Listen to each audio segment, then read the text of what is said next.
Let's go. Nothing, baby. Let's go. Let's got the world now. Got the whole world. Welcome to the Lone Star College Football Show. I'm your host, Chris Daly.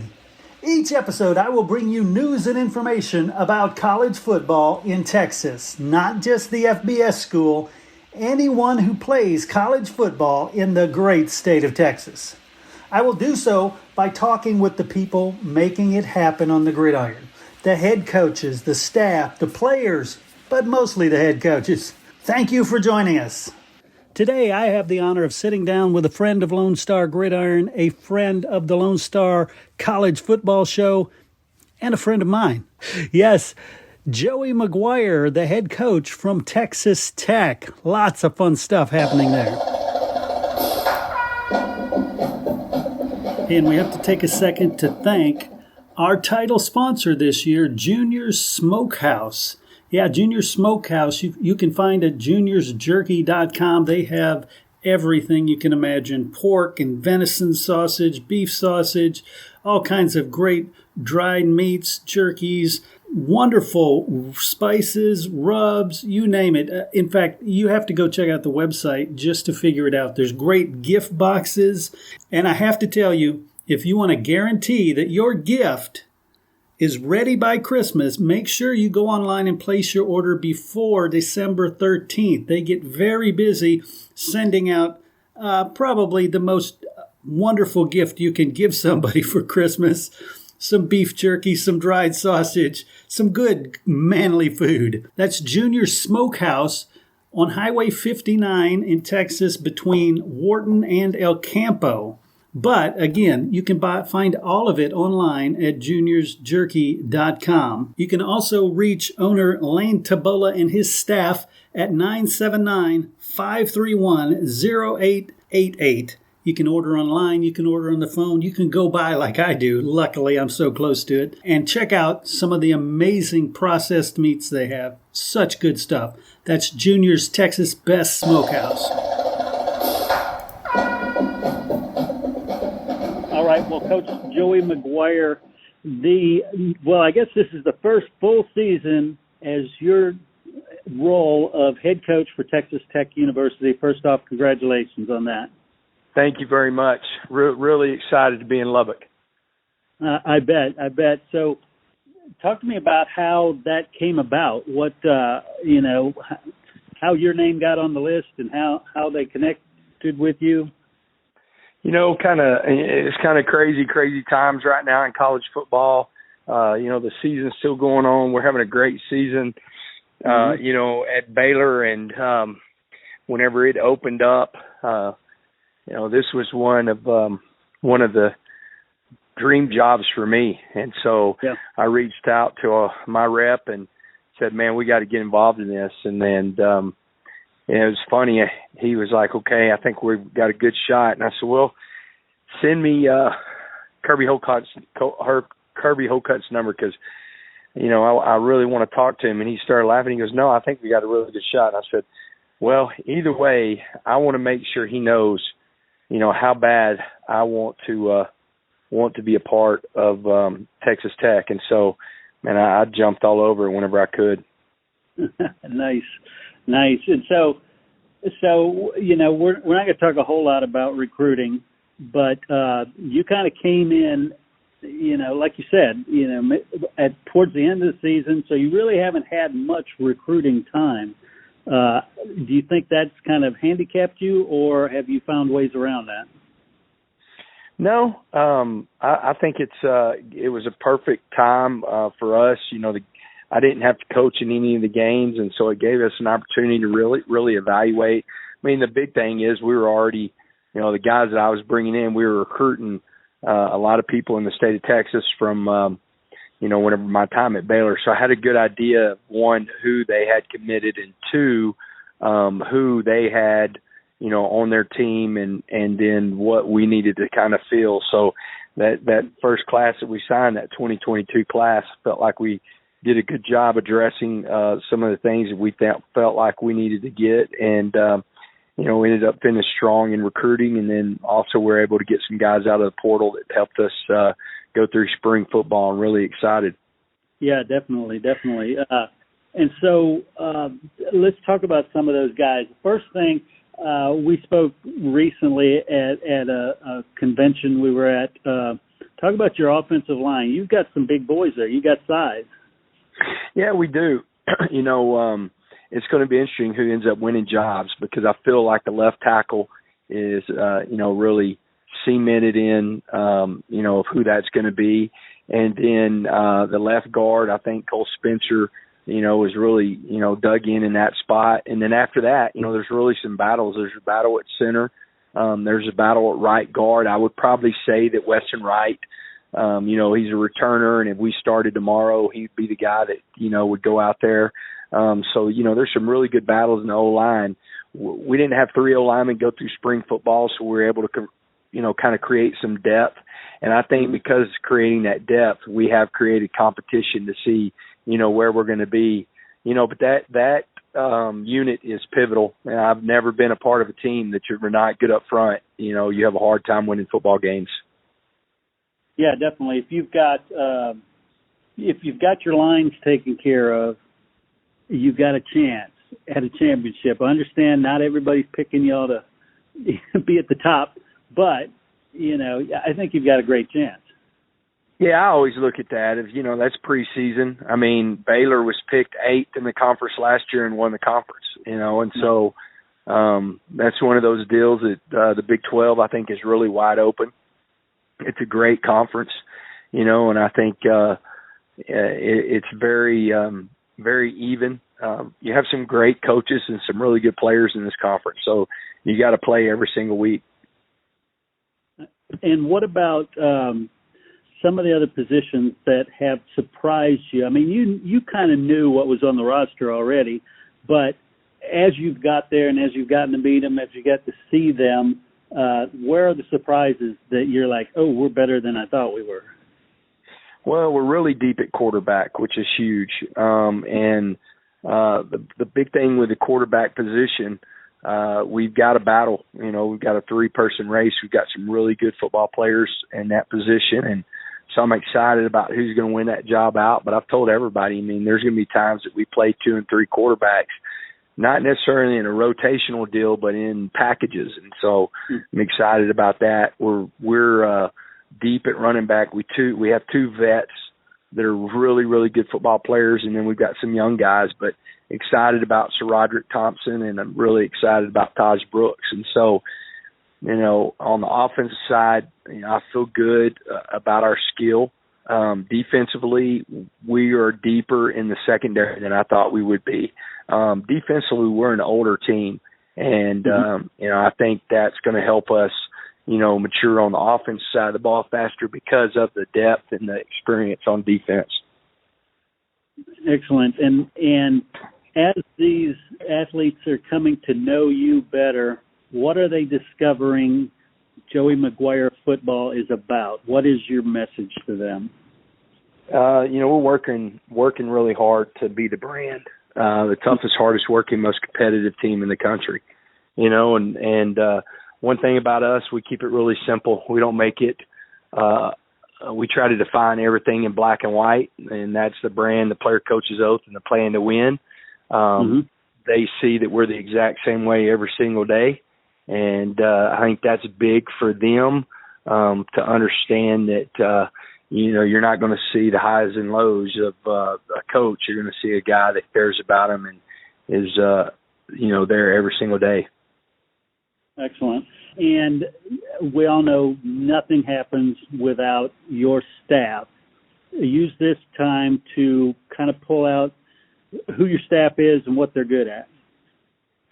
We have on the defensive side of the ball, we've got a veteran staff. Tim DeRuiter, he's coordinated for a long time and coordinated in a bunch of different conferences. That was really important to me because I wanted somebody that could come in and look at the roster and, immediately be better on defense. And I think we will be. And then, that's the thing, that defensive staff, you got vets. Marcel Yates has coached for a long time. He's even been a defensive coordinator. CJIU. He's coaching my outside linebackers. And he's coached for a good while and played in the NFL. Zarnell Fitch, has coached defensive line for Gary Patterson and, played in the league. And so very, heavy veteran group. And then I've got he's not really young. He's been coaching for a while. He's got a great pedigree, a great background, but Josh Bookbinder coaching linebackers. So, kind of the older guys are on that defensive side. The offensive side's young. I think we have some of the brightest coaches in the country on the offensive side, starting with Zach Kitley, but they're young. And whenever you have a lot of energy on that side of the ball. So Emmett Jones is back at Texas Tech as a wide receivers coach. Kenny Perry, now he is the vet, and he's coaching the running backs. Josh Cochran is coaching tight ends, and Stephen Hamby, who played center at Texas Tech, is back at Texas Tech. And having Zach and Hamby here are huge because they are Red Raiders, and they want to win so bad here at Texas Tech. Nice. And talk about your style when it comes to game day. Some head coaches, they want to call the offense, or they want to call the defense, or they don't want to call anything. They want their coordinators to do it. What is your style? I've always been a CEO whenever it comes to coaches. Being a head coach. I will be a part of the offense and the defense, but I don't call either one. There'll be suggestions. I look at head coaches a lot of times as, how you're going to manage the game. I think that's really important, how you manage the game. And so that's, what I'm going to try to do is be in that management position and let these guys do what they do. I'll probably, of course, lean a lot more to the defensive side of the ball because I've been a defensive coach a lot longer than I've been on the offensive side of the ball. But, one thing about me, I'm one of the few guys probably not only in the conference but in the country that I've coached Power 5 football on the offensive side and the defensive side. So I think that helps me, prepare for the games the way we do. Excellent. And I couldn't have a conversation with you without talking about the recent news about the facilities and everything that's being built there. Kind of help people who may have not heard it understand what is going to happen, what's been happening there. Well, it's going to be absolutely incredible, and it's a game changer. You're fixed to redo the entire south end zone. From that, there'll be a sky bridge over to the brand new football facility. It's going to be a 2-story facility that will be linked to the indoor. And both the south end zone and the football facility will have parts of football in it. There's going to be suites, there's going to be club seating, but we're going to, like the Dallas Cowboys, come out of the middle of the crowd in the club seating, through the glass. On the second floor, our offices will be there, our team meeting rooms will be there, the position meeting rooms will be there. And so it's going to be a very unique building that's going to connect the game field to the indoor to the 2 practice fields. When you put that as a connection, I think it will be the largest football facility in America when you're talking about those connections that are really a sky bridge, walk across the sky bridge, and you're connected to everything. Wow, and it's already a loud place, but the acoustics, talk about what that's going to do. Well, it's not totally enclosed, but it's going to be more enclosed than what it is. And then the other thing with the new renovations and the new part, you're going to have 2 jumbotrons in the south end zone, and then they're redoing the speaker system in the entire stadium. So you're going to have a really it's already a tough place to play, but it's really going to be tough, and it's going to be really loud whenever it comes to Texas Tech football. And I'm assuming the press box is going to be pretty awesome. Well, the press box, as far as on both sides, the west and east, they won't do anything with that because they've renovated both of those. Recently, yeah. Talk to me about the Big 12. What you expect from the Big 12 opponents this year? Well, it's going to be exciting. I mean, really exciting. Whenever you look at the Big 12, you've got some great football. You've got brand new coaches. That whenever it comes to TCU and OU, you have guys that understand the conference of course with both those guys because they've been in the Big 12, but brand new. Of course, me being brand new, but also being in the Big 12 before. So I think that's really exciting. You've got a team that won the Big 12 last year they're really good. They got a lot coming back up front. They have an opportunity with a quarterback that really finished the season strong. Winner in the Big 12 championship. So it's going to be interesting. I mean, I would, if I was one of the guys that was voting, I would have put them, just coming in preseason wise because of what they have coming back on the offensive defensive side of the ball. The I guess shift to these super conferences that are being developed, is the Big 12 going to keep pace with that? Can they keep up with the SECs, people like that? I don't know. I mean, can they keep up with us? I mean, we played Mississippi State. Baylor played Mississippi, and I know OSU, playing Notre Dame, and Houston's going to be coming to our conference and playing Auburn. So it's one of those deals to me. I think our last week, our commissioner said it best, that we're open for business. And I think in the next 3 years, you're going to see a totally different Big 12. 3 to 5 years. And so I'm excited about it. I think this is a great conference. I think we have an opportunity to make it even a stronger conference and, really excited about the direction that we're going. And this, again, this is probably just me trying to pick your brain on the NIL. There's been conversations about conferences kind of controlling what happens with their schools as related to the NIL. Do you think anything like that is going to happen? I don't know. Again, I thought that commissioner, our brand new commissioner in the Big 12, your Mark, said it perfectly. Should there be parameters? Do they need guidelines? 100%. I don't know what those are.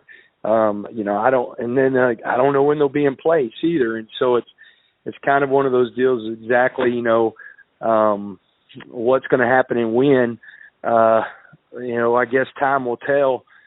We just got to make sure that we have a good plan at Texas Tech, and we do. We have an excellent person that's over and educates our student athlete as a whole, football, every sport, Dr. Hurd, and I think we're ahead of the game whenever it comes to that. Excellent. Coach Joey McGuire, I think Texas Tech football, it's always interesting, but it's kind of special, because I've had such a long relationship with you, and I really am looking forward to seeing what happens on the field this year. Thank you very much. We're really excited. You bet.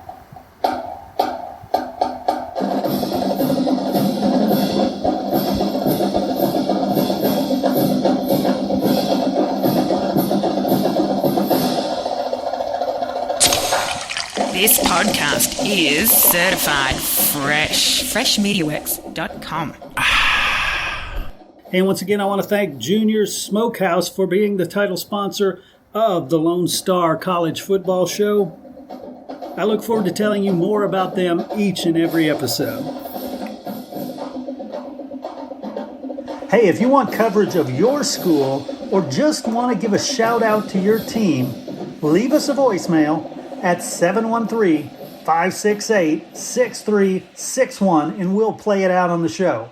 That number again is 713-568-6361.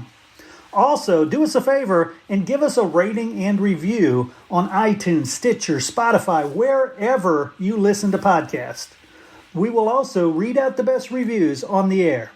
Until next time, I'm Chris Daly reminding you to get out there and enjoy some football.